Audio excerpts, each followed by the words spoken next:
सभी भक्तों को श्री शिवाय नमस्तुभ्यं हर हर महादेव। श्री नंदीश्वर शिव महापुराण में गुरुजी ने कुल 9 उपाय बताए हैं, जो सभी उपाय मैं आपके सम्मुख में प्रस्तुत कर रहा हूँ। रोग मुक्ति के लिए, संतान प्राप्ति के लिए, खुद का घर या प्लॉट लेना है आपको, उत्तम विद्या के लिए, किसी प्रशासनिक बाधा में फंस गए हो या आपकी मनोकामना पूर्ण नहीं हो रही, उन सभी के लिए ये उपाय हैं। जिस समस्या से आप जूझ रहे हैं उस समस्या के लिए इन उपायों को अवश्य कीजिए। सबसे पहला जो उपाय है वो है रोग मुक्ति के लिए।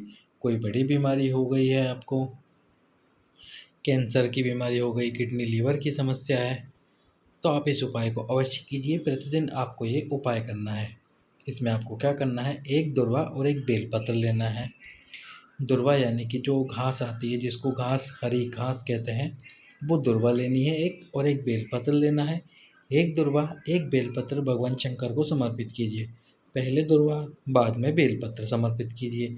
फिर एक कलश जल धीरे धीरे समर्पित कीजिए भोलेनाथ को, और जो जल शिवलिंग से नीचे गिर रहा है उसमें उसे किसी पात्र में झेल लीजिए, ले लीजिए। अब उस जल को घर लेकर आइए, और घर लेकर आने के बाद में नंदीश्वर महादेव या नंदी जी का स्मरण करते हुए वो जल आपको पीना है। प्रतिदिन आप ये उपाय कीजिए। कैसी भी बीमारी हो, किडनी लीवर से संबंधित या कैंसर से संबंधित, वह ठीक अवश्य ही होगी। अब चलते हैं अगले उपाय की तरफ। तो अगला जो उपाय है वो उपाय है 5 बेलपत्र, 5 कलश जल या फिर पंचपात्र जल, 5 दुर्वा और 5 पुष्प वाला उपाय। 7 सोमवार आपको ये उपाय करना है संतान की प्राप्ति के लिए। तो इस उपाय में आपको क्या करना है, किसी भी सोमवार से आप ये उपाय शुरू कर सकते हैं। सबसे पहले आपको एक सोमवार 5 बेलपत्र लेने हैं, 5 दुर्वा लेनी है और 5 पुष्प लेने हैं। पुष्प जो ले वो एक जैसे ही ले, यानी कि जिस सोमवार को आप पुष्प ले रहे हो वो एक जैसे ही ले। पांचों पुष्प एक जैसे हो। पंच पात्र जल, 5 अलग अलग पात्र में जल ले लेना है। यदि 5 अलग पात्र ना हो आपके पास तो 5 कलश भी ले सकते हैं आप। 5 कलश जल ले लीजिए और वो जल आपको घर से भर कर ही लेके जाना है। अब शिव मंदिर में जाकर सबसे पहले तुमरुका जी का नाम लेते हुए, तुमरुका जी का स्मरण करते हुए एक बेलपत्र, एक दुर्वा और एक पुष्प समर्पित कीजिए शिवलिंग पे। उसके बाद में जो आपके पास में पंच पात्र में से एक पात्र है, उस एक पात्र का जल समर्पित कीजिए भगवान शंकर के शिवलिंग पे। जल समर्पित करते समय भी आपको तुमरुका जी का ही नाम स्मरण करना है। जब ये हो जाए तो थोड़ी देर रुक जाइए। उसके बाद आपको ओम नमः शिवाय ओम, या फिर पंचाक्षर मंत्र, षडाक्षर मंत्र या महामृत्युंजय मंत्र का भी आप जाप कर सकते हैं थोड़ी देर। उसके बाद में आपको फिर दूसरा बेलपत्र, दूसरी दुर्वा और दूसरे नंबर का जो पुष्प है वो समर्पित करना है तुमरुका जी का नाम स्मरण करते हुए। फिर जो आपके पास में 5 पात्रों में से दूसरे पात्र का जल है वो समर्पित कीजिए। इसी प्रकार आपको तीसरा पुष्प, तीसरा बेलपत्र और तीसरी दुर्वा समर्पित करनी है और तीसरे पात्र का जल समर्पित करना है। पांचों पात्र का उपाय इसी प्रकार से कीजिए। 7 सोमवार लगातार आप ये उपाय करेंगे तो भोलेनाथ निश्चित रूप से ही आपकी गोद भरेंगे और आपको संतान की प्राप्ति अवश्य ही होगी।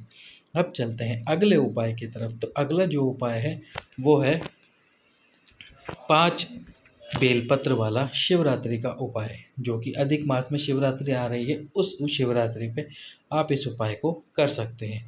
तो आपको क्या करना है, इसमें 5 बेलपत्र लगातार 12 शिवरात्रियों तक समर्पित करने हैं आपको। जिस मनोकामना से समर्पित करोगे आपकी वो मनोकामना अवश्य पूर्ण होगी, पर उसके लिए आपको कार्य भी करना होगा। केवल उपाय के भरोसे पर ना रहे, जिस कार्य के लिए आप ये उपाय कर रहे हैं वो उपाय भी कीजिए। तो आपको 5 बेलपत्र कहाँ कहाँ समर्पित करने हैं। सबसे पहला जो बेलपत्र आप समर्पित करेंगे वो समर्पित करेंगे अशोक सुंदरी वाले स्थान पर। दूसरा जो बेलपत्र समर्पित करेंगे वो समर्पित करेंगे माता पार्वती के हस्तकमल पर। जब आप बेलपत्र समर्पित कर रहे हो, बेलपत्र की डंडी आपके विपरीत में होनी चाहिए। उसके बाद तीसरा बेलपत्र समर्पित करना है आपको शिवलिंग के ऊपर। चौथा बेलपत्र समर्पित करना है इस स्थान पर जहाँ से जल नीचे गिर रहा होता है। और पांचवा बेलपत्र समर्पित करना है भगवान नंदीश्वर के एक पैर पर, जो कि ऊपर उठा हुआ होता है। इन पांचों बेलपत्र को समर्पित कीजिए प्रत्येक शिवरात्रि पर। बाबा आपकी मनोकामना अवश्य ही पूर्ण करेंगे। अब चलते हैं प्रदोष के उपाय की तरफ। तो गुरुजी ने प्रदोष का एक उपाय बताया है। प्रदोष के दिन प्रदोष काल में इस उपाय को कीजिए। जो भी दुख तकलीफ हो रही होगी वह आपकी समाप्त होना प्रारंभ होगी। प्रत्येक प्रदोष, एक महीने में 2 प्रदोष आती है, दोनों प्रदोष को आप ये उपाय कर सकते हैं। 2 दीप आपको प्रज्वलित करने हैं, घी के दीप प्रज्वलित करने हैं, लंबी बाती के दीप प्रज्वलित करने हैं। और ये दोनों दीप आपको कहाँ प्रज्वलित करने हैं? और प्रज्वलित करने हैं प्रदोष काल में। प्रदोष काल कौन सा होता है? जब सूर्य अस्त हो। तो सूर्य अस्त होने से 45 मिनट पहले और 45 मिनट बाद का जो समय होता है, 1.5 घंटे का कुल, वो प्रदोष काल होता है। जैसे यानी कि सूर्य 7 बजे अस्त होता है, तो 6:15 से लेकर 7:45 तक का जो समय है वो प्रदोष काल कहलाता है। अब आपको इसमें 2 दीप प्रज्वलित करने हैं। जो 2 दीप आप प्रज्वलित करेंगे, पहला दीप तो प्रज्वलित करना है बेलपत्र के वृक्ष के नीचे। बेलपत्र में शिव पार्वती का निवास होता है, तो बेलपत्र के वृक्ष के नीचे एक दीप प्रज्वलित कीजिए। बेलपत्र का वृक्ष कौन सा होना चाहिए? जब आप खड़े हो और अपने दोनों हाथ ऊपर कर लें, जैसे आप ये खड़े हैं और अपने दोनों हाथ आपने ऊपर कर लिए, तब भी बेलपत्र की पत्तियां आप ना छू पाएँ।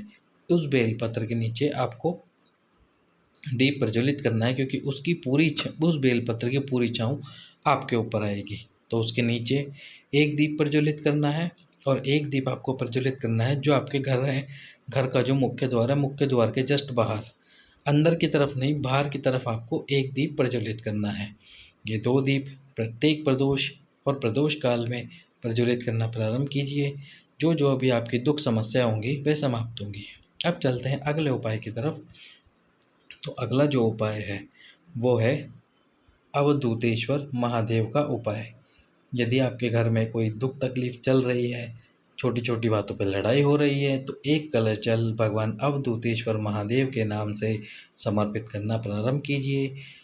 आपके घर की लड़ाइयाँ बंद होना प्रारंभ हो जाएगी। अगला उपाय जो है कुंदकेश्वर महादेव का उपाय। यदि आप कोई दवाई खा रहे हैं और वह दवाई आपको लग नहीं रही, तो दवाई लेने से पहले कुंदकेश्वर महादेव का नाम स्मरण कीजिए और फिर उस दवाई को खाइए। वह दवाई का असर होना प्रारंभ होगा और आपकी तबीयत ठीक होना प्रारंभ होगी। अब चलते हैं अगले उपाय की तरफ, जो कि है शिवरात्रि का ही उपाय। शिवरात्रि का उपाय है, एक बेलपत्र आपको इसमें लेना है और उस बेलपत्र की बीच वाली पत्ती पर आपको लाल चंदन लगा लेना है। लाल चंदन लगाने के बाद में इस बेलपत्र को आपको सबसे पहले जो शिवलिंग में माता अशोक सुंदरी का स्थान है, उस स्थान पर केवल स्पर्श कराना है। स्पर्श कराने के बाद में इस बेलपत्र को भगवान शंकर के शिवलिंग पे समर्पित कीजिए। समर्पित करते समय ध्यान एक बात का रखिए, डंडी बेलपत्र की आपके विपरीत में हो। उसके बाद में थोड़ी देर 11 बार श्री शिवाय नमस्तुभ्यम, ओम नमः शिवाय ओम, या फिर महामृत्युंजय मंत्र, जो भी आपको याद हो उस मंत्र को बोलिए और इस बेलपत्र को उठाकर घर ले आइए। आपके लक्ष्मी वाले स्थान पर या तिजोरी में इस बेलपत्र को रखिए। और यदि कोई विद्यार्थी उत्तम विद्या के लिए ये उपाय कर रहा है, तो उस बेलपत्र को अपनी किताब में, कॉपी में रखें। अब अगले उपाय की तरफ चलते हैं। तो अगला जो उपाय है, अब चलते हैं अगले उपाय की तरफ, जो है संतान की प्राप्ति के लिए, जो गुरुजी ने कथा के आखिरी दिन बताया था। संतान प्राप्ति के लिए तुमरुका जी वाला उपाय, सफ़ेद आंकड़े की जड़।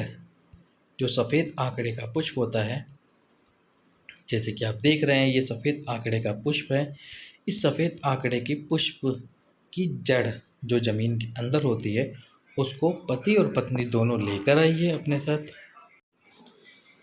उस जड़ को पति और पत्नी दोनों लेकर आइए। यदि पति साथ में नहीं जा सकते तो पत्नी अकेले भी जा सकती है, या फिर अपने साथ में किसी व्यक्ति को ले जा सकती है जो कि जड़ निकालने में उनकी मदद कर सके। उस जड़ को घर लेकर आकर उसको धो लीजिए साफ़ पानी से, और धोने के बाद में आपके पीरियड के 7वें दिन, यानी रजस्वला धर्म के 7वें दिन, उस जड़ को पति और पत्नी दोनों शिव मंदिर में लेकर जाइए। यदि पति नहीं जा सकते किसी कारणवश, तो पत्नी अकेली भी जाके ये उपाय कर सकती है, लेकिन पति जाए तो ज़्यादा अच्छा रहे। फिर उसके बाद 21 बार तुमरुका जी का नाम लेकर इस जड़ को भगवान शंकर के शिवलिंग पे से घुमा लीजिए। 21 बार नाम लीजिए तुमरुका जी का। उसके बाद में लाल कपड़े में उस जड़ को लपेटना है, पर लपेटने से पहले जब आपने 21 बार जड़ घुमा ली हो, महिला भगवान शंकर के सम्मुख में जोली प्रसार कर प्रणाम करे, अपना नाम और गोत्र बोले। गोत्र आपको ससुराल का बोलना है और अपने पति का नाम बोलिए। उसके बाद में संतान प्राप्ति की भोलेनाथ से कामना कीजिए। फिर लाल कपड़े में उस जड़ को लपेट कर लाल धागे में अपनी कमर में बांध लीजिए, शिवलिंग के सम्मुख में खड़े होकर। उसके बाद में आपको एक पीपल का पत्ता प्रतिदिन शिवलिंग पर समर्पित करना है, अवधूतेश्वर महादेव के नाम से। कौन से महादेव? अवधूतेश्वर महादेव के नाम से आपको समर्पित करना है।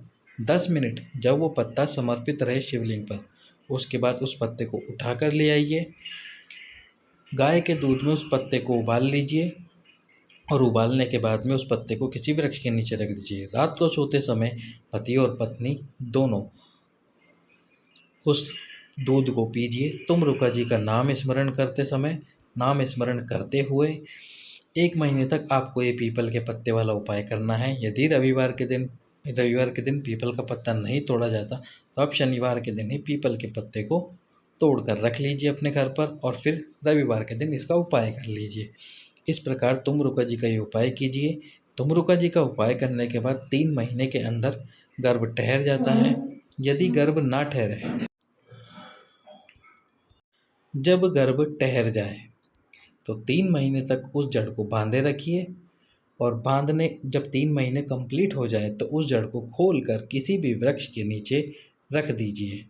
इस प्रकार तुमरुका जी का संतान प्राप्ति का उपाय कीजिए, निश्चित रूप से आपको संतान की प्राप्ति होगी।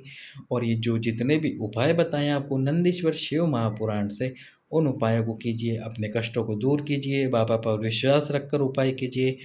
आपका दुख, तकलीफ और मनोकामना अवश्य ही पूर्ण होगी। सभी भक्तों को श्री शिवाय नमः।